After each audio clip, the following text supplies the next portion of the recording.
నువ్వు నమ్ము, నీకు చూపిస్తా. ఈ రోజు నేనైతే మా తిరుపతిలో ఉన్న మున్సిపల్ పార్క్ అయితే వచ్చేసానండి. లో ప్రతి సండే డాన్స్ ప్రోగ్రామ్ అయితే అరేంజ్ చేస్తారండి. చూడండి, చాలా అంటే చాలా బాగుంటుంది. టికెట్ 20 రూపీసేను.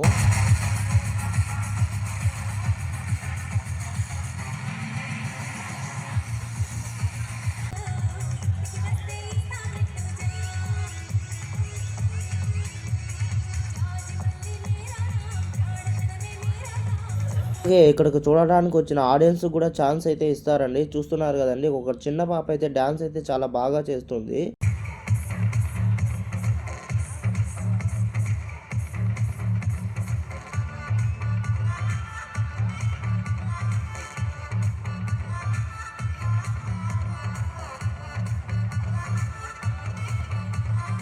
తిరుమల తిరుపతిలో ఉన్న ఇలాంటి మరెన్నో అద్భుతమైన ప్రదేశాలను చూడాలనుకుంటున్నారా? మరి ఆలస్యం చేయకుండా మన ఛానల్ని సబ్స్క్రైబ్ చేసుకొని సపోర్ట్ చేయొచ్చు కదా గోవిందా.